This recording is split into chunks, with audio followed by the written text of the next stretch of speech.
Hello friends, welcome back. आपका एक बार फिर से स्वागत है। आज जो मैं आपके सामने वीडियो बना रहा हूँ वो किसी स्पेसिफिक पर्पज से बना रहा हूँ। ये वीडियो उन स्टूडेंट्स के लिए है जो कि कॉमर्स बैकग्राउंड के हैं और कॉमर्स में उनके अकाउंट्स के साथ साथ मैथ्स भी है। क्योंकि उन बच्चों की ज़्यादातर मैंने सुना है कि ये शिकायत रहती है कि सर स्कूल से आते हैं फिर ट्यूशन चले जाते हैं, मैथ्स और अकाउंट्स पूरे दिन करते रहते हैं, इकोनॉमिक्स पढ़ने के लिए हमारे पास टाइम ही नहीं रहता। ये वीडियो उन स्टूडेंट्स के लिए भी है जो साइंस बैकग्राउंड से ताल्लुक़ रखते हैं और जिनके फिजिक्स, केमिस्ट्री है और इकोनॉमिक्स एक एडिशनल सब्जेक्ट के तौर पे है, क्योंकि उनको भी ये पढ़ने के लिए थोड़ा कम टाइम मिलता है। और इवन जो रेगुलर पढ़ते हैं वो भी इस वीडियो को व्यू कर सकते हैं, क्योंकि मैं आपको इस चैप्टर का रिवीजन इस तरीके से कराऊंगा कि अगर आपने अभी तक कुछ नहीं भी पढ़ा होगा तो भी आपको इस चैप्टर से सारा आने लग जाएगा। अच्छा, एक चीज़ और, वीडियो के एंड में मैं आपको कुछ ऐसी चीज़ बताऊंगा जो आपके एग्ज़ाम के लिए काफ़ी हेल्पफुल रहेगी। तो आइए अब हम स्टार्ट करते हैं कंज्यूमर इक्विलिब्रियम या consumer behaviour and utility analysis. इसमें जो इम्पोर्टेंट टॉपिक है वो सब कुछ देखेंगे हम। Consumer equilibrium in case of 1 commodity, 2 commodity, law of diminishing marginal utility, सब कुछ हम स्टेप बाय स्टेप डिस्कस करेंगे। तो आइए अब हम इसके टॉपिक्स को स्टार्ट करते हैं। तो इसका जो पहला टॉपिक है वो है यूटिलिटी। यूटिलिटी का क्या मतलब होता है? यूटिलिटी का मतलब want satisfying power of the commodity. कोई भी कमोडिटी जो आपकी वांट्स को सेटिस्फाई कर दे उसी को हम क्या कहेंगे? यूटिलिटी कहेंगे। अच्छा, वहाँ फर्स्ट मैंने अपने पहले वीडियो में बताया था कि यूटिलिटी को हम यूजफुलनेस से डिनोट नहीं कर सकते। हो सकता है कि किसी गुड से किसी पर्सन को यूटिलिटी मिलती हो, लेकिन हो सकता है वो उसके लिए यूजफुल ना हो। जैसे हमने उस टाइम एग्जांपल दिया था कि एक ड्रंक होल्डर के लिए वाइन पीना उसको यूटिलिटी दे सकता है, लेकिन वो उसके लिए यूजफुल नहीं होती। और utility person to person depend करती है, सिचुएशन टू सिचुएशन डिपेंड करती है, एटसेट्रा एटसेट्रा। उसके बाद की जो दो कंसेप्ट है वो है टोटल यूटिलिटी और मार्जिनल यूटिलिटी। मार्जिनल यूटिलिटी का मतलब होता है कि किसी भी गुड्स की एक एक्स्ट्रा यूनिट कंज्यूम करने से टोटल यूटिलिटी में जो चेंज होता है उसको हम मार्जिनल यूटिलिटी कहते हैं। अगर मैं इसको फॉर्मूले से डिनोट करूं तो मार्जिनल यूटिलिटी बराबर होती है TUN माइनस 1, और इसको हम इस तरीके से भी लिख सकते हैं डेल्टा TU अपॉन में डेल्टा क्वांटिटी। अच्छा, अगर मैं इसका एक एग्जांपल भी देना चाहूँ तो मान लो आप किसी गुड्स की 5 यूनिट कंज्यूम कर रहे थे, तो आपको जो टोटल यूटिलिटी मिल रही थी वो 50 की मिल रही थी, और जब आपने 6 यूनिट कंज्यूम की तो आपको जो यूटिलिटी मिली वो 70 की मिली। तो एक एक्स्ट्रा यूनिट कंज्यूम करने से टोटल यूटिलिटी में कितने का चेंज हुआ? The answer is 20। तो उसी को हम क्या बोलेंगे? मार्जिनल यूटिलिटी बोलेंगे। अच्छा सर, टोटल यूटिलिटी का क्या मतलब होता है? कि total satisfaction derived from all the units of the commodity. Commodity की सारी यूनिट्स का कंजप्शन करने पे जो हमें यूटिलिटी मिलेगी उसको हम टोटल यूटिलिटी बोलेंगे। जैसे कि TU बराबर होगा MU1 प्लस MU2 MU3 और MUN। अगर मान लो आप किसी भी कमोडिटी की फर्स्ट यूनिट कंज्यूम कर रहे थे तो आपको 20 यूटिल्स मिल रहे थे, सेकंड यूनिट से 30 यूटिल्स मिल रहे थे और थर्ड यूनिट से 15 यूटिल्स मिल रहे थे। तो आपको सॉरी, यहाँ पे मैंने थोड़ा सा गलत लिखा, सेकंड यूनिट से 15 यूटिल्स और थर्ड यूनिट से 10 यूटिल्स। तो यहाँ पे आपकी टोटल यूटिलिटी क्या हो जाएगी? The answer is 45। अच्छा सर, इसका ये मतलब है, हाँ, तो MU बराबर होता है TUN और TUN माइनस 1, और TU बराबर होगा मार्जिनल यूटिलिटी का टोटल। अब इसके बाद में हम आते हैं relation between TU and MU। Exam के पॉइंट ऑफ व्यू से ये बहुत इंपॉर्टेंट टॉपिक होता है। 4 to 5 मार्क्स का कई बार ये पूछा गया है। तो आइए अब हम देखते हैं इस टॉपिक को भी। तो अगर मेरे को रिलेशन को डिफाइन करना हो तो मैं एक शेड्यूल बनाता हूँ। जैसे यहाँ पे मैं यूनिट शो कर रहा हूँ, यहाँ पे मैं मार्जिनल यूटिलिटी और यहाँ पे total utility. Units 1 2 3 4 5 first unit से मेरे को मान लो 20 की यूटिलिटी मिल रही है, और जैसे जैसे मैं कंजप्शन बढ़ाऊंगा वैसे वैसे मेरी मार्जिनल यूटिलिटी कम होती जाएगी। फिर ये हम आगे भी डिस्कस करेंगे। तो टोटल यूटिलिटी कैसे निकालोगे? टोटल यूटिलिटी MU का टोटल होता है 20, फिर 35, 45, 45 और 40। अगर मेरे को इसका डायग्राम बनाना हो तो कुछ इस तरीके से बनेगा। ये है टोटल यूटिलिटी और ये है आपकी मार्जिनल यूटिलिटी। अच्छा, अब अगर इसका रिलेशन डिफाइन करना हो तो पहला रिलेशन होगा कि व्हेन जब आपका MU 0 था तो टोटल यूटिलिटी क्या थी? आपकी मैक्सिमम थी। व्हेन MU बराबर 0 टोटल यूटिलिटी आपकी क्या थी? मैक्सिमम थी। अच्छा, दूसरा रिलेशन अगर डिफाइन करना हो तो जब तक मार्जिनल यूटिलिटी पॉजिटिव है टोटल यूटिलिटी भी क्या हो रही है? बढ़ रही है। लेकिन जो बढ़ने की रेट है वो डिक्रीजिंग है। मतलब जब तक MU पॉजिटिव है टोटल यूटिलिटी इंक्रीज तो हो रहा है, लेकिन जो इंक्रीज होने की रेट है वो डिक्रीजिंग है। मतलब as long as MU is positive TU increases at decreasing rate. अच्छा सर, दूसरा रिलेशन ये था। और जो इसका तीसरा रिलेशन है कि जब MU मार्जिनल यूटिलिटी ने नेगेटिव होना स्टार्ट कर दिया तो टोटल यूटिलिटी भी क्या हो रही है? फॉल हो रही है। When MU is negative TU starts declining. तो ये थे इसके रिलेशंस। बहुत इंपॉर्टेंट है, अगर एग्जाम में आ जाए तो आपको सबसे पहले एक शेड्यूल बनाना है, वो आप 2 मिनट में तैयार कर लोगे। शेड्यूल बनाने के बाद में डायग्राम, और डायग्राम के बाद में ये 3 रिलेशन जो कि बहुत सिंपल से हैं। तो अब तक हमने किया यूटिलिटी की डेफिनेशन और टोटल यूटिलिटी और मार्जिनल यूटिलिटी के बारे में और उन दोनों के रिलेशन। अब जो हम टॉपिक पे आएंगे वो बहुत ही सिंपल सा टॉपिक है। वैसे एग्जाम में इस टाइप का क्वेश्चन थोड़ा कम ही आता है, आता भी है तो 1 या 2 मार्क्स का आता है। तो आइए अब हम उस टॉपिक पे आते हैं, वो है law of diminishing marginal utility. फिर इसको भी मैं रब कर देता हूं। तो लॉ ऑफ टॉपिक नंबर है ये आपका 4, लॉ ऑफ DMU।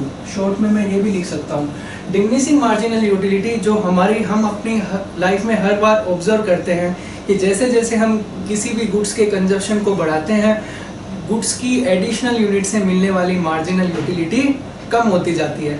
कहने का मतलब, as we consume more and more unit of good या commodity, the marginal utility from every successive unit goes on decreasing. मतलब अगर आपको बहुत ज़्यादा भूख लगी, आप मार्केट में, जो मैं पहले भी एग्जांपल लिया है, पिज़्ज़ा खाने गए तो पिज़्ज़ा की आपको पहली यूनिट से थोड़ा ज़्यादा सेटिस्फेक्शन मिलेगा, दूसरी यूनिट से थोड़ा कम, तीसरी यूनिट से थोड़ा और कम मिलेगा। मतलब लाइफ की हर एक फील्ड पे तो मैं नहीं बोल सकता क्योंकि कुछ कुछ जगह पे ये नहीं लागू होता है, लेकिन कंजप्शन की हर एक फील्ड पे ये लागू होता है। अरे भाई, उस टाइम भी मैंने आपको एग्जांपल दिया था कि आप गर्लफ्रेंड के साथ पहली बार डेट पे जा रहे हो तो आपको थोड़ा ज़्यादा सेटिस्फेक्शन मिलेगा, दूसरी बार जाओगे तो थोड़ा कम, तीसरी बार जाओगे तो थोड़ा और कम। मतलब आपको मिलने वाला सेटिस्फेक्शन कम होता जाएगा। तो इसकी जो 2 एजम्पशन मानी गई है, एजम्पशन भी आपको मैं बता देता हूँ। जो मेनली जो 2 एजम्पशन है, वैसे तो बहुत सारी है, कि एक तो जो कंज्यूमर का कंजप्शन है वो कंटिन्यूअस होना चाहिए, और दूसरा only standard unit should be consumed. कि एक तो कंजप्शन कंटिन्यूअस होना चाहिए। भाई मेरे को बहुत तेज अगर भूख लगी है और अगर मैं पिज़्ज़ा आज खा रहा हूँ और आज खाने के बाद में अगर 10 दिन बाद में खाऊंगा तो मेरे को तो हमेशा सेटिस्फेक्शन ज़्यादा ही मिलेगा, मेरा सेटिस्फेक्शन कभी कम ही नहीं होगा। तो कंजप्शन कंटिन्यूअस होना चाहिए और गुड्स की स्टैंडर्ड यूनिट्स का यूज़ करना चाहिए। कि जैसे कि मान लो अगर थर्स्टी पर्सन है, उसको अगर हम पानी पिला रहे हैं, ग्लास में पिलाने की बजाय अगर हम उसे चम्मच से पिला रहे हैं तो उसको हमेशा ही ज़्यादा सेटिस्फेक्शन मिलेगा, तो क्योंकि उसको फिर उसकी यूटिलिटी कभी कमी नहीं होगी। तो हमें ये भी ध्यान रखना है। अच्छा, इसमें हमने इसकी एक्सेप्शंस भी की थी कि ये रूल कई चीज़ों पे लागू नहीं होता, एक तो मनी पे ये नियम लागू नहीं होता और दूसरा हॉबीज पे भी ये रूल लागू नहीं होता, क्योंकि जो कंज्यूमर है वो जितना ज़्यादा पैसा कमाएगा उतना ही उसको सेटिस्फेक्शन ज़्यादा मिलेगा। और हॉबीज़ पे भी ये लागू नहीं होता। जैसे कि मान लो किसी को क्रिकेट खेलने का शौक है, तो जो जितना ज़्यादा क्रिकेट खेलेगा उसको उतना ही ज़्यादा सेटिस्फेक्शन मिलेगा। अगर इसको डायग्राम भी बनाना हो तो हम कुछ इस तरीके से बना सकते हैं, OXY, और ये मार्जिनल यूटिलिटी है वो कंज्यूमर की डिक्रीज होती जा रही है जैसे जैसे वो कंजप्शन को बढ़ा रहा है। तो ज़्यादातर मैंने ये ऑब्जर्व किया है कि लॉ ऑफ DMU के रिगार्डिंग क्वेश्चन कम ही आता है, बस थोड़ा सा इसकी डेफिनेशंस के बारे में कभी कभार पूछ लेते हैं, और अगर मान लो डेफिनेशन भी आती है तो 1 या 2 मार्क्स की आती है, तो ज़्यादा ये एग्ज़ाम के पॉइंट ऑफ व्यू से इम्पोर्टेंट नहीं है, लेकिन फिर भी आपको सारे कंसेप्ट आने चाहिए। तो अब आते हैं हम आज के नेक्स्ट कंसेप्ट की तरफ, जो कि बहुत इम्पोर्टेंट है एग्ज़ाम के पॉइंट ऑफ व्यू से। आने वाले जितने भी कंसेप्ट्स हैं वो एग्ज़ाम के पॉइंट ऑफ व्यू से बहुत इम्पोर्टेंट है। तो अब आएंगे हम consumer equilibrium in case of one commodity.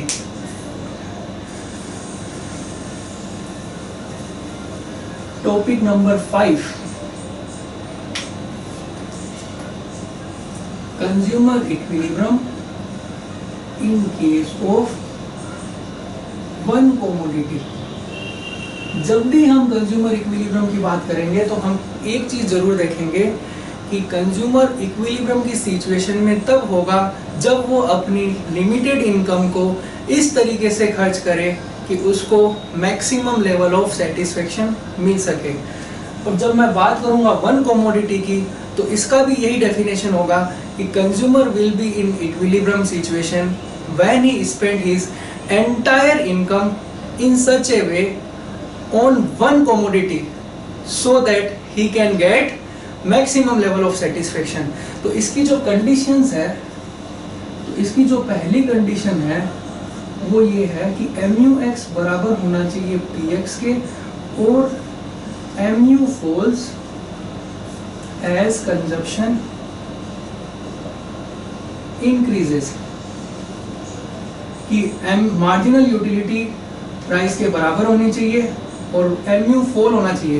ये तो खैर मेरे को बताने की भी जरूरत नहीं है कि जैसे जैसे हम कंजप्शन को बढ़ाएंगे हमारी मार्जिनल यूटिलिटी फॉल होती जाएगी। अगर मैं इसको शेड्यूल से शो करना चाहूँ तो मान लीजिए यूनिट्स 1 2 3 4 5, यहाँ पे मैं आपके बात कर रहा हूँ MUX की, और मार्जिनल यूटिलिटी इन यूटिल्स जो है 25, 20, 15, 10 और 5, और प्राइस है कंज्यूमर का 10 रुपीज, 10 रुपीज, 10, 10, 10। तो अगर मैं इन दोनों को कंपेयर करूं और मैं यहाँ पे एक एजम्पशन ले रहा हूँ 1 रुपीज बराबर 1 यूटिल्स, कि जब मेरे को 1 रुपए की यूटिलिटी मिलती है तो मैं अगर उसको रुपए में कन्वर्ट कर दूं तो 1 यूटिल्स बराबर होगा 1 रुपीज़। तो अगर मेरे को 25 की यूटिलिटी मिल रही है तो अगर मैं उसे रुपए में कन्वर्ट कर दूं तो 25 यूटिल्स बराबर होगा 25 रुपीज़। तो कंज्यूमर को इक्विलिब्रियम कहाँ पे होगा? क्योंकि फर्स्ट यूनिट क्या वो परचेज करेगा? बिल्कुल करेगा, क्योंकि उससे उसको यूटिलिटी है वो थोड़ी ज़्यादा मिल रही है और वो सिर्फ कितना चुका रहा है? 10 रुपीज़ ही चुका रहा है। सेकंड भी परचेज करेगा क्योंकि यहाँ पे भी उसको जो यूटिलिटी है वो ज़्यादा मिल रही है जबकि प्राइस वो सिर्फ 10 रुपीज़ पे कर रहा है। थर्ड भी परचेज करेगा, फोर्थ भी परचेज करेगा क्योंकि यहाँ पे दोनों की दोनों क्या है? बराबर है। तो यहीं पे कंज्यूमर को क्या होगा? इक्विलिब्रियम होगा। और इन तीनों सिचुएशन में आपका MUX इज मोर देन किसके है? PX के है। और इस सिचुएशन में आपकी जो मार्जिनल यूटिलिटी है वो कम है। कभी भी वो 5 यूनिट तो परचेज नहीं करेगा क्योंकि यहाँ पे जो उसको मार्जिनल यूटिलिटी मिल रही है वो थोड़ी कम मिल रही है। अगर मैं इसका डायग्राम भी बनाना चाहूँ तो हम कुछ इस तरीके से बना सकते हैं। OXY, यहाँ पे मैं प्राइस को कांस्टेंट मान रहा हूँ, प्राइस 10 रुपीज़ पे है, मार्जिनल यूटिलिटी फॉल होती जा रही है, जो इक्विलिब्रियम मिल रहा है वो 4th यूनिट पे मिल रहा है। ये यहाँ पे मैं यूनिट शो कर रहा हूँ, प्राइस यहाँ पे आपका कांस्टेंट है, यहाँ पे कंज्यूमर को सरप्लस हो रहा है। अच्छा, तो अगर इस टाइप का आपके क्वेश्चन आए तो आपको कुछ भी नहीं करना, पहले इसकी डेफिनेशन लिखनी है जो मैंने अभी बताई थी, फिर आपको ये कंडीशंस बतानी है, फिर ये एक छोटा सा शेड्यूल तैयार करना है, 2 मिनट लगेंगे, और फिर आपको ये डायग्राम बनाना है। तो ज़्यादातर अगर ये एग्जाम में आता है तो 5 to 6 मार्क्स का आता है, तो 5 to 6 मार्क्स में आपको सारी चीज़ें बतानी पड़ेगी। समटाइम ये भी पूछा गया है कि what happens when MUX is more than PX। अगर MUX PX से ज़्यादा होगा तो क्या होगा? इसका मतलब ये है कि उसको गुड X से मार्जिनल यूटिलिटी ज़्यादा मिल रही है, तो वो गुड X के कंजप्शन को क्या करेगा? बढ़ाएगा, और X के कंजप्शन को बढ़ाएगा तो उसकी मार्जिनल यूटिलिटी वापस फॉल होगी, और तब तक फॉल होगी जब तक कि वो इसके बराबर न हो जाए। रिवर्स क्वेश्चन भी आ सकता है कि क्या होगा, कंज्यूमर क्या करेगा जब MUX is less than PX होगा। तो इस सिचुएशन में भी क्योंकि उसको गुड X से मार्जिनल यूटिलिटी कम मिल रही है, तो वो इसके कंजप्शन को कम कर देगा। अगर इसके कंजप्शन को कम कर देगा तो इसकी मार्जिनल यूटिलिटी वापस इंक्रीज होगी, और तब तक इंक्रीज होगी जब तक कि वो इसके बराबर न हो जाए। तो इससे रिलेटेड ये क्वेश्चन भी आपके एग्जाम में आ सकता है, बहुत इंपॉर्टेंट टॉपिक है, तो आपको ये ध्यान से करना चाहिए। तो अभी तक हमने किया यूटिलिटी की डेफिनेशन, TU और MU की डेफिनेशन, उसके बाद में हमने किया law of diminishing marginal utility, और उसके बाद में हम कर रहे हैं consumer equilibrium in case of one commodity. अब आते हैं हम इसके नेक्स्ट टॉपिक पे, वो भी काफ़ी इम्पोर्टेंट है। अगर एक साल एग्जाम में 1 कमोडिटी केस आता है तो दूसरे साल 2 कमोडिटी आता है, मतलब घुमा फिरा के 1 कमोडिटी या 2 कमोडिटी इनमें से कुछ ना कुछ तो पूछते ही हैं। तो अब हम स्टार्ट करते हैं consumer equilibrium, topic number 6, consumer equilibrium in case of 2 commodity. तो 2 कमोडिटी के केस में क्या होगा? सेम चीज कि कंज्यूमर को क्या मिलेगा? मैक्सिमम लेवल ऑफ सेटिस्फेक्शन मिलेगा, लेकिन थोड़ी सी डेफिनेशन में चेंज होगा। इसका मतलब ये होगा कि consumer will be in equilibrium situation when he spend his limited income in such a way so that the marginal utility of last rupee spent on 2 goods should be same। Sir समझ में नहीं आया? हाँ बताएंगे हम आपको। तो consumer अपनी इनकम को इस तरीके से खर्च करे कि दोनों गुड्स की लास्ट यूनिट से मिलने वाली मार्जिनल यूटिलिटी क्या हो? सेम हो। यहाँ पे आपको 2 कंडीशंस देखनी है। पहली, MUX अपॉन में PX बराबर होना चाहिए MUY अपॉन में PY के, और दूसरा आपका वही situation MU falls as consumption increases, कि हम जैसे जैसे कंजप्शन को बढ़ाते हैं हमारा मार्जिनल यूटिलिटी फॉल होता जाता है। सर इसको शेड्यूल से भी बता दो। हाँ ठीक है, 2 मिनट में शेड्यूल तैयार हो जाएगा। मान लीजिए कंज्यूमर का बजट था 5 रुपीज़, और उसके पास में 2 ऑप्शन है, गुड X परचेज करे या गुड Y परचेज करे। दोनों के दाम हम यहाँ पे मान रहे हैं 1 रुपीज़ पर यूनिट, और Y के भी दाम हम मान रहे हैं 1 रुपीज़ पर यूनिट। और आपको यूटिल्स आपको दे रखे हैं, यूटिलिटी 20, 15, 10, 5 और -10, और गुड Y की यूटिलिटी दे रखी है आपको 15, 10, 5, 0, -5। तो अब क्वेश्चन उठता है कि कंज्यूमर कितना गुड X परचेज करेगा और कितनी यूनिट Y की परचेज करेगा। तो आंसर ये है कि अगर दोनों गुड्स के दाम 1 रुपीज़ है और अगर उसके पास टोटल 5 रुपीज़ खर्च करने के लिए है, तो वो दोनों गुड्स की मैक्सिमम से मैक्सिमम कितनी यूनिट परचेज कर सकता है? 5 ही परचेज कर सकता है, क्योंकि उसके पास 5 रुपये है, दोनों के दाम 1-1 रुपये है। तो वो पहली यूनिट पहला इस पे खर्च करेगा, दूसरी गुड वाई पे भी खर्च कर सकता है और एक्स पे भी, क्योंकि दोनों गुड्स की यूटिलिटी क्या है, सेम है। तो अगर इस पे खर्च करेगा तो तीसरा रुपया इस पे खर्च करेगा, फोर्थ रुपीज इस पे भी खर्च कर सकता है और इस पे भी। तो अगर फोर्थ रुपीज वाई पे खर्च करता है तो फिफ्थ रुपीज कहाँ पे खर्च करेगा, एक्स पे। तो कहाँ पे उसको इक्विलिब्रियम हो रहा है, जब वो गुड एक्स की 3 यूनिट और गुड वाई की 2 यूनिट परचेज करता है, तो वहाँ पे उसको इक्विलिब्रियम हो रहा है। अब ये शेड्यूल से रिलेटेड, शेड्यूल कैसे बनाते हैं, इसकी ट्रिक्स क्या होती है, ये मैंने अपने पिछले वीडियोस के अंदर डिस्कस की है। अगर मेरे को इसका डायग्राम बनाना हो तो डायग्राम भी बहुत आसान है। यहाँ पे मैं गुड एक्स की यूनिट शो करूँगा इस साइड से, और 1 2 3 4 और 5, और यहाँ से मैं गुड वाई की यूनिट शो करूँगा 1 2 3 4 5। यहाँ पे हम दोनों की यहाँ से 0 1 2 3 4 और 5। यहाँ पे मैं गुड एक्स की मार्जिनल यूटिलिटी दिखा रहा हूँ और यहाँ पे मैं गुड वाई की मार्जिनल यूटिलिटी दिखा रहा हूँ। तो ये है आपकी 20 रुपीज़ से स्टार्ट है, तो समथिंग यहाँ से स्टार्ट होगी और इस तरीके से फोर होगी MUX। और y की यूटिलिटी 15 से स्टार्ट है, तो थोड़ा डायग्राम नीचे से स्टार्ट होगा, और ये दोनों जहाँ पे इंटरसेक्ट करेंगे वहीं पे कंज्यूमर को इक्विलिब्रियम होगा। अब देखने के भी पता लग रहा है कि गुड x की यहाँ पे 3 यूनिट है और y की यहाँ पे 2 यूनिट्स है, तो यहाँ पे कंज्यूमर को क्या हो रहा है, इक्विलिब्रियम हो रहा है, जहाँ पे दोनों की यूटिलिटी भी सेम है। और जो मैंने वीडियो स्टार्टिंग में भी आपको बताया था कि दोनों गुड्स की लास्ट यूनिट से मिलने वाली मार्जिनल यूटिलिटी क्या हो, सेम हो, और लास्ट यूनिट इसमें से होने वाली मार्जिनल यूटिलिटी भी क्या है, सेम है।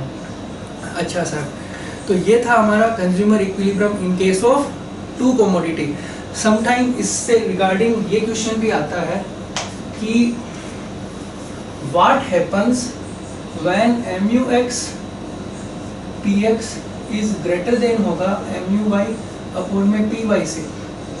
और इसका रिवर्स क्वेश्चन में पूछा गया है कि अगर MUX PX अगर लेस देन होगा तो क्या होगा।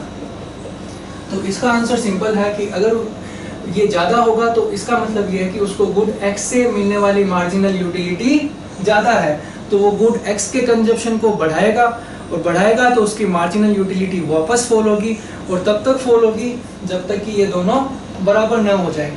और रिवर्स क्वेश्चन भी आ सकता है जिसमें हमें ये आंसर देना है कि अगर उसको गुड X से मार्जिनल यूटिलिटी कम मिल रही है तो वो इस गुड्स के कंजप्शन को कम कर देगा। अगर गुड्स के कंजप्शन को कम कर देगा तो उसकी वांट्स, उसको उस गुड्स को कंज्यूम करने की इच्छा वापस होगी, तो मार्जिनल यूटिलिटी वापस इंक्रीज होगी, तब तक इंक्रीज होगी जब तक कि ये दोनों बराबर ना हो जाए। तो ये था हमारा consumer equilibrium in case of 2 commodity. जो भी हम 1 कमोडिटी और 2 कमोडिटी कर रहे हैं वो हम कार्डिनल अप्रोच के बेस पे कर रहे हैं, जहाँ पे हम ये एज्यूम कर रहे हैं कि यूटिलिटी को हम नंबर्स में मेजर कर सकते हैं। और ये जो अप्रोच दिया था वो मार्शल ने दिया था। अब हम स्टार्ट करते हैं ऑर्डिनल अप्रोच। ऑर्डिनल अप्रोच में हम ये मानते हैं कि यूटिलिटी को नंबर में मेजर नहीं किया जा सकता। हम अपने प्रेफरेंसेस के हिसाब से गुड्स को रैंक देते हैं।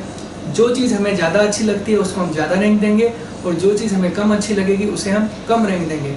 अब उस सिचुएशन में हम 2 चीज़ पढ़ेंगे, एक तो इंडिफरेंस कर्व और एक बजट लाइन, और उसके बाद हम करेंगे consumer equilibrium using IC approach. तो आइए अब हम स्टार्ट करते हैं इंडिफरेंस कर्व।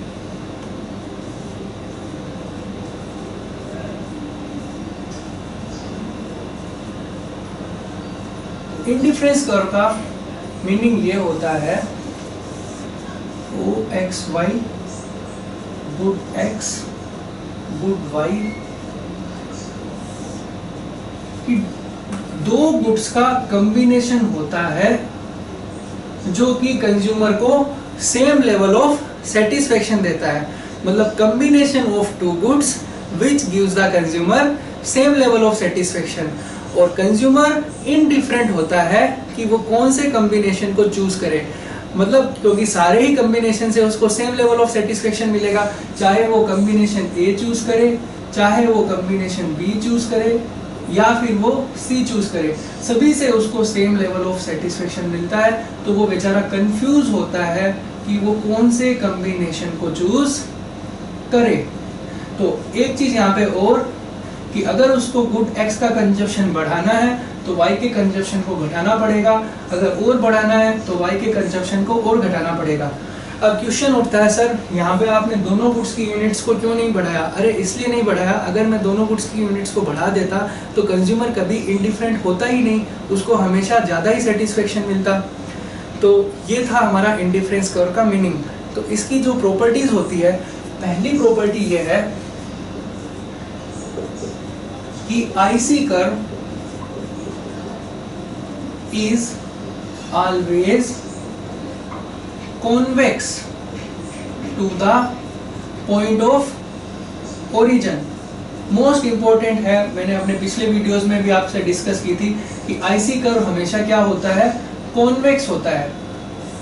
कभी भी ये कॉनकेव नहीं हो सकता, कभी भी ये स्ट्रेट लाइन नहीं हो सकता, क्योंकि सिंपल सा रीजन ये है कि अगर मेरे को गुड एक्स की एडिशनल यूनिट पानी है तो पहले मैं वाई की 3 यूनिट्स का सेक्रीफाइस कर रहा था, बाद में मैंने थोड़ा सेक्रीफाइस कम किया, उसके बाद में मैं थोड़ा सेक्रीफाइस और कम करूंगा।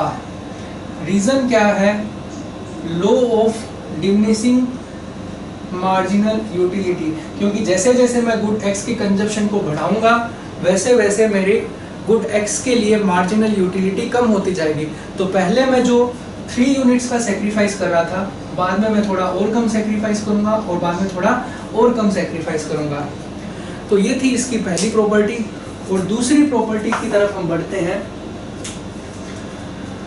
दूसरी प्रॉपर्टी है IC की कि IC कर्व इज ऑलवेज, या IC curve slopes downward. IC curve क्या डाउनवर्ड स्लोप करता है। अगर मैं इसका कर्व बनाऊं तो इस तरीके से बनेगा। रीजन क्या कि अगर मेरे को x की एडिशनल यूनिट कंज्यूम करनी है तो मेरे को y का सेक्रीफाइस करना पड़ेगा। सर ये तो बहुत सिंपल सी थी। हाँ बिल्कुल सिंपल सी थी। तीसरी जो प्रॉपर्टी है वो ये है कि higher the IC higher the level of satisfaction. IC curve जितना ज्यादा हाई होगा उतना ही सेटिस्फेक्शन भी क्या होगा, हाई होगा। अगर मैं इसका डायग्राम बनाना चाहूँ तो कुछ इस तरीके से बनेगा। यहाँ पे मैं IC शो कर रहा हूँ, ये गुड एक्स की यूनिट है। मान लो मैं 4 और 5 कंज्यूम कर रहा था और फिर मैं थोड़ा सा कंजप्शन एक्स का बढ़ाता हूँ और वाई का कांस्टेंट रखता हूँ। तो जितना ज़्यादा मेरा IC कर्व हाई होगा मेरा सेटिस्फेक्शन भी हाई होगा, क्योंकि मैं किसी एक गुड्स की यूनिट्स को क्या कर रहा हूँ, बढ़ा रहा हूँ। और अगर मैं किसी गुड्स की यूनिट्स को बढ़ाऊंगा तो सिंपल सी बात है कि मेरे को सेटिस्फेक्शन भी ज़्यादा मिलेगा। इसमें हमने एक चीज़ और की थी कि इसी की वजह से हम, ऐसा क्यों होता है, क्योंकि मोनोटोनिक प्रेफरेंस की वजह से होता है, क्योंकि कंज्यूमर हमेशा उसी बंडल को प्रीफर करता है जिसमें गुड्स की क्वांटिटी ज़्यादा होती है। अच्छा सर, अब जो अगली प्रॉपर्टी है वो बहुत इम्पोर्टेंट है कि 2 IC curve never intersect each other. जो 2 IC कर्व है कभी भी इंटरसेक्ट नहीं करते। अगर मेरे को इसको ध्यान से देखना हो तो कुछ इस तरीके से बनेगा OXY। यहाँ पे मैं 2 पॉइंट कॉमन ले रहा हूँ, A पॉइंट और B पॉइंट। ये IC1 है और A पॉइंट, ये A पॉइंट, दोनों IC में कॉमन है। तो एज पर IC1 के हिसाब से A पॉइंट बराबर होना चाहिए B के, क्योंकि दोनों से सेम लेवल ऑफ सेटिस्फेक्शन मिलेगा। इसी तरह IC2 में भी पॉइंट A बराबर होना चाहिए C के, क्योंकि जितना सेटिस्फेक्शन A से मिलेगा उतना ही C से मिलेगा। तो अगर A बराबर है B, A बराबर है C, तो इसलिए B भी बराबर होना चाहिए C के। लेकिन ऑब्जर्वेशन से हमें पता चल रहा है कि B बराबर नहीं है C के, क्योंकि C पॉइंट है वो IC1 से हायर पे है। तो और हमने अभी किया है कि जितना ज़्यादा IC हाई होगा उतना ही सेटिस्फेक्शन भी हाई होता है। तो इससे ये बात प्रूव होती है कि IC कर्व कभी भी एक दूसरे को इंटरसेक्ट नहीं करते हैं। अब आते हैं हम इसकी नेक्स्ट प्रॉपर्टी की तरफ। सर बहुत लंबा वीडियो हो रहा है, ऐसे तो कुछ समझ में नहीं आएगा। अरे भाई, मैं उन्हीं के लिए तो बना रहा हूँ जो कि इस पूरे के पूरे चैप्टर को बहुत कम टाइम के अंदर रिवाइज करवाना चाहते हैं। तो कम से कम 30-40 मिनट्स तो लगेंगे पूरे के पूरे चैप्टर को रिवाइज करने में, लेकिन 30-40 मिनट्स के अंदर भी आप इस चैप्टर को इस तरीके से समझ सकते हो कि आगे आपको हो सकता है प्रॉब्लम ही ना आए। तो अब आते हैं हम इसकी नेक्स्ट प्रॉपर्टी की तरफ। नेक्स्ट प्रॉपर्टी होती है कि IC curve never touches X axis और Y एक्सिस। IC कर्व कभी भी X एक्सिस और Y एक्सिस को टच नहीं करते हैं, क्योंकि अगर X एक्सिस को टच किया तो यहाँ पे X की यूनिट 0 हो जाएगी और Y को टच किया तो Y की यूनिट 0 हो जाएगी, जो कि पॉसिबल नहीं है, क्योंकि इंडिफरेंस कर्व के लिए कम से कम 2 गुड्स का होना तो जरूरी है। जब गुड्स एक ही बचेगा तो फिर तो वो कंज्यूमर इंडिफरेंट रहेगा ही नहीं। तो ये थी हमारी IC कर्व से रिलेटेड प्रॉपर्टी। बहुत बार ये एग्जाम में आता है, सीधा डायरेक्ट क्वेश्चन इसके बारे में पूछा जाता है कि what are the properties of IC curve. 4 to 5 marks का आता है, कुछ भी नहीं है, बस आपको सिर्फ 3-4 लाइनें और 1-2 डायग्राम बनाने हैं। तो एक बार मैं फिर से रिपीट करना चाहूँगा कि IC की प्रॉपर्टी होती है IC curve slopes downward from left to right. दूसरी होती है IC is convex to the point of origin due to decreasing MRS। तीसरी होती है higher the IC higher the level of satisfaction. Fourth one होगी IC curve does not touch X axis और Y axis. तो ये जो हम पढ़ रहे हैं वो ऑर्डिनल अप्रोच के अंतर्गत पढ़ रहे हैं। अब सिर्फ 2 कंसेप्ट और बचे हैं, उनको भी हम डिस्कस कर लेते हैं। तो अब आते हैं हम बजट लाइन पे।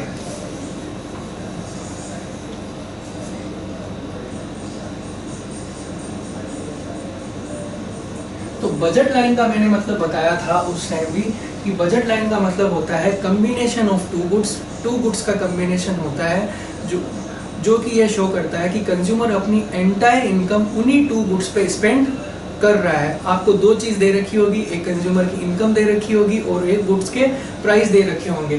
तो जो बजट लाइन बनेगी वो कुछ इस तरीके से बनेगी। यहाँ पे मैं गुड X शो करूँगा और यहाँ पे मैं गुड Y शो करूँगा। सपोज मान लीजिए उस टाइम भी मैंने एग्जांपल दिया था, इसकी जो इक्वेशन होगी वो होगी PX QX plus PY QY। मतलब मैं गुड X के प्राइस और क्वांटिटी को और गुड Y के प्राइस और क्वांटिटी को मल्टीप्लाई कर दूंगा तो मेरी टोटल इनकम आ जाएगी। सपोज मान लीजिए मेरी इनकम है 100 रुपीज़ और 100 रुपीज़ में गुड X के प्राइस है 10 रुपीज़ और Y के प्राइस है 20 रुपीज़। तो अगर मैं गुड Y की 1 यूनिट परचेज करता हूँ तो मेरा टोटल खर्च 20 रुपये तो इसी में लग जाएगा। अब मेरे पास कितना बचा, 80 रुपये बचा। तो 80 रुपये से 10 रुपये के हिसाब से मैं कितनी यूनिट खरीद सकता हूँ गुड X की? The answer is 8। तो यहाँ पे आपका पूरा का पूरा बजट खर्च हो रहा है। तो यहाँ पे आपको देखना है जो ये लाइन बनेगी कि मैक्सिमम से मैक्सिमम गुड X की कितनी परचेज कर सकते हो? The answer is 10।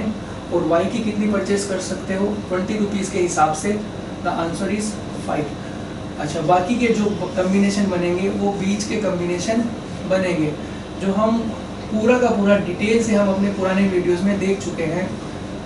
बस मैं यहाँ पे आपको समझाने की कोशिश कर रहा हूँ। तो बजट लाइन एक स्ट्रेट लाइन होगी और जो बजट लाइन का जो स्लोप होता है वो होता है PX अपॉन में PY के। जैसे यहाँ पे स्लोप क्या होगा 10:20। तो ये था हमारा बजट लाइन के बारे में। अब बजट लाइन की प्रॉपर्टीज़ क्या होगी? पहली प्रॉपर्टी तो यही होगी कि बजट लाइन डाउनवर्ड स्लोप करता है। दूसरी प्रॉपर्टी होगी बजट लाइन स्ट्रेट लाइन होती है due to the slope of budget line, क्योंकि बजट लाइन का स्लोप MRE को शो करता है। अब हम देखते हैं बजट लाइन शिफ्ट क्यों होती है।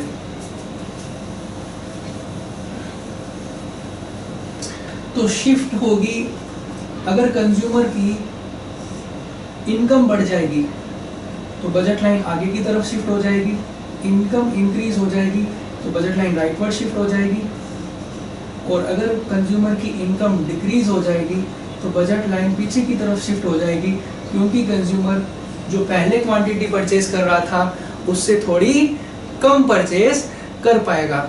रोटेशन क्यों होता है? रोटेशन में भी हमें 2-3 चीजें ध्यान में रखनी, एक ही चीज ध्यान में रखनी है इवन कि हम सिर्फ, जैसे कि ये मान लो आपकी बजट लाइन बन रही है OXY, गुड X और गुड Y, यहाँ पे आप सिर्फ X के प्राइजेस में चेंज कर रहे हो, तो अगर X के प्राइजेस में चेंज कर रहे हो तो सिर्फ X की क्वांटिटी में ही फर्क पड़ेगा, और अगर X के प्राइस डिक्रीज हो रहे हैं तो ये बजट लाइन आगे की तरफ शिफ्ट हो जाएगी, क्योंकि आप पहले की बजाय ज़्यादा क्वांटिटी परचेज कर सकते हो, और अगर X के प्राइस इंक्रीज हो जाए तो ये बजट लाइन लेफ्टवर्ड रोटेट हो जाएगी, क्योंकि अब आप पहले की बजाय कम क्वांटिटी परचेज कर सकते हो। और इसका उल्टा भी हो सकता है, OXY, इस तरीके से हम A और B बना रहे हैं। इस बार हम गुड X के प्राइस को कांस्टेंट रख रहे हैं और सिर्फ Y के प्राइजेस में चेंज कर रहे हैं, तो सिर्फ Y की क्वांटिटी पे फर्क पड़ेगा। इस तरीके से अगर Y के प्राइस डिक्रीज हो जाएंगे तो ये आगे की तरफ शिफ्ट हो जाएगा, और Y के प्राइस इंक्रीज हो जाएंगे तो पीछे की तरफ, क्योंकि इंक्रीज होने की वजह से आप उसकी कम क्वांटिटी परचेज कर पाओगे। तो हमें यहाँ पे एक ही चीज़ ध्यान में रखनी है कि शिफ्टिंग के केस में दोनों गुड्स की क्वांटिटी बढ़ेगी, और रोटेशन के केस में एक गुड्स के प्राइस को हम कांस्टेंट मानेंगे। तो ये था हमारा बजट लाइन, उसकी प्रॉपर्टीज, उसके शिफ्टिंग के रीज़न। अच्छा, अगर मैं एग्जाम के पॉइंट ऑफ व्यू से बात करूं तो थोड़ा सा लेस इम्पोर्टेंट है। समटाइम कभी कभार ये आता है, इससे रिलेटेड कई बार प्रैक्टिकल क्वेश्चन आज के सालों में मैंने देखा है कि ज़रूर पूछे गए हैं, लेकिन फिर भी ये हमारे सिलेबस के अंदर है तो हमें तो ये करना पड़ेगा। और अब आते हैं लास्ट टॉपिक के ऊपर, सेकंड लास्ट टॉपिक के ऊपर, जो कि बहुत इम्पोर्टेंट है, एग्ज़ाम में काफ़ी टाइम डायरेक्टली इनडायरेक्टली पूछा हुआ है। तो अब स्टार्ट करते हैं हम consumer equilibrium in case of two commodity using IC approach.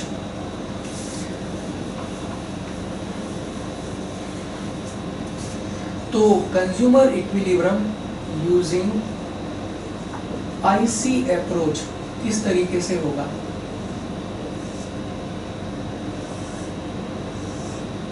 OXY, तो यहाँ पे भी कंज्यूमर को मैक्सिमम लेवल ऑफ सेटिस्फेक्शन मिलता है, लेकिन यहाँ पे 2 कंडीशन फुलफिल होनी जरूरी है।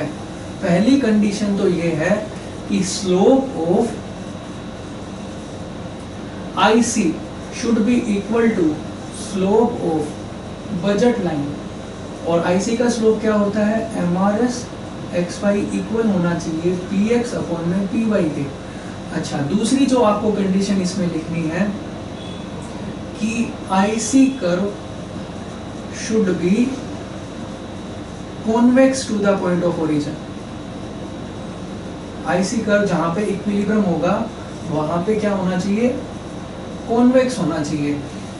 तो यहाँ पे आपको बजट लाइन और IC दोनों को एक साथ देखना पड़ेगा। और बजट लाइन कैसे बनती है? सीधी स्ट्रेट लाइन बनती है। और IC कर्व किस तरीके से बनता है? कॉन्वेक्स बनता है। तो जहाँ पे ये दोनों एक दूसरे को टच कर रहे हैं वहीं पे इक्विलिब्रियम हो रहा है। अच्छा सर, ये इक्विलिब्रियम का मैं पॉइंट बना देता हूँ, OM क्वांटिटी। यहाँ पे एक पॉइंट अगर हम और ले लेते हैं तो 2 पॉइंट और बना देते हैं, जो कि यहाँ पे बजट लाइन को टच तो कर रहे हैं, लेकिन यहाँ पे इक्विलिब्रियम आपका नहीं हो रहा है। द आंसर इज, रीज़न ये है कि ये जो IC कर्व है ये IC1 से थोड़ा पीछे की तरफ है, तो इससे आपको थोड़ा कम सेटिस्फेक्शन मिलेगा, और ये IC1 का थोड़ा इससे ऊपर की तरफ है तो आपको थोड़ा ज़्यादा सेटिस्फेक्शन मिलेगा जो हमने IC की प्रॉपर्टी में पढ़ा है। और यहाँ पे भी कंज्यूमर को इक्विलिब्रियम नहीं होगा क्योंकि IC कर्व थोड़ा इससे हाई तो है, अगर हाई है तो सेटिस्फेक्शन भी हाई होगा, लेकिन यहाँ पे इक्विलिब्रियम इसलिए नहीं होगा क्योंकि ये कंज्यूमर की बजट से क्या है, बाहर है। इसकी हमने डिटेल एक्सप्लेनेशन अपने पुराने वीडियो में की थी, आप अगर पूरा डिटेल से देखना चाहते हो तो उस वीडियो को जरूर देखें। तो ये था हमारा consumer equilibrium using IC approach. अगर ये आ जाए तो आपको यही लिखना है कि consumer will be in equilibrium situation when the slope of budget line is equal to slope of indifference curve. और इन अदर वर्ड हम इसको ये भी बोल सकते हैं MRS XY इक्वल टू होना चाहिए PX और PY के, और IC curve should be convex to the point of origin. और उसके बाद में आपको ये डायग्राम बनाना है। समटाइम ये भी पूछा गया है कि MRS XY अगर ग्रेटर देन हो PX और PY के तो क्या होगा। तो इसका मतलब है कि आप पहले गुड X की ज़्यादा यूनिट सेक्रीफाइस करने को तैयार थे, अब जैसे जैसे X के कंजप्शन को बढ़ाओगे उसकी मार्जिनल यूटिलिटी वापस फॉल होगी, और तब तक फॉल होगी जब तक कि ये दोनों एक दूसरे के बराबर ना हो जाए। और रिवर्स क्वेश्चन भी आ सकता है, तो इसका आंसर भी क्या हो जाएगा, रिवर्स हो जाएगा, जैसे कि हमने अपने पुराने क्वेश्चंस के अंदर किया था। तो ये था हमारा consumer equilibrium using IC approach. और एक लास्ट टॉपिक बचा है, वो तो अब आपको इतनी देर में समझ में आ ही गया होगा कि डिफरेंस बिटवीन कार्डिनल अप्रोच और ऑर्डिनल अप्रोच। तो कार्डिनल अप्रोच का मतलब होता है यहाँ पे हम यूटिलिटी को नंबर्स में मेजर कर सकते हैं, और ऑर्डिनल अप्रोच का मतलब होता है कि हम यहाँ पे यूटिलिटी को रैंक्स देते हैं। जो चीज़ हमें ज़्यादा अच्छी लगेगी उसको हम ज़्यादा रैंक देंगे, जो चीज़ हमें कम अच्छी लगेगी उसे हम कम रैंक देंगे। और कार्डिनल अप्रोच मार्शल ने दिया था, इसकी काफ़ी आलोचना हुई, और ये अप्रोच नया हिक्स ने दिया था। अच्छा, इसमें जो हम पढ़ते हैं वो पढ़ते हैं मार्जिनल यूटिलिटी एनालिसिस, और इसमें हम मार्जिनल यूटिलिटी एनालिसिस में 1 कमोडिटी हमने पढ़ा और 2 कमोडिटी, और यहाँ पे हम पढ़ते हैं इंडिफरेंस कर्व और बजट लाइन। तो ये था हमारा पूरा का पूरा चैप्टर। इससे रिलेटेड हमने सारे टॉपिक्स रिवाइज कर लिए। एक चीज़ मैं और बताना चाहूँगा, मैंने जो आपसे डिस्कस किया था कि वीडियो के आखिर में बताऊँगा कि एग्ज़ाम से रिलेटेड कुछ ऐसे टॉपिक्स हैं जिनके आने के काफ़ी चांसेस होते हैं। एक चीज़ मैं और बताऊँ, ये मेरे पर्सनल व्यू है, आप ये मत सोचना कि अगर सर ने बता दिया तो हम इन टॉपिक को ही करें, बाकी टॉपिक करें ही ना। तो मेरे पॉइंट ऑफ व्यू से जो एग्ज़ाम में काफ़ी बार पूछे गए हैं और ज़्यादातर नॉर्मली आते हैं, एक टॉपिक तो है relation between TU and MU। फिर से मैं रिपीट कर रहा हूँ, पहला topic relation between TU and MU 3 to 4 marks का आता है, और दूसरा टॉपिक है consumer equilibrium in case of 1 commodity और 2 कमोडिटी। अगर किसी ईयर में 1 कमोडिटी आया है तो किसी अगले साल 2 कमोडिटी का आ जाता है, मतलब ये अगर आता है तो 5 to 6 मार्क्स का जरूर आता है।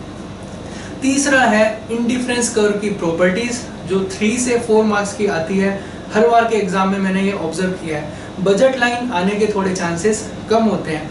फिर से मैं आपको बता दूं, ये मेरे पर्सनल व्यू है, आप इसको पर्सनली मत लेना, आप टॉपिक सारे ही करके जाना।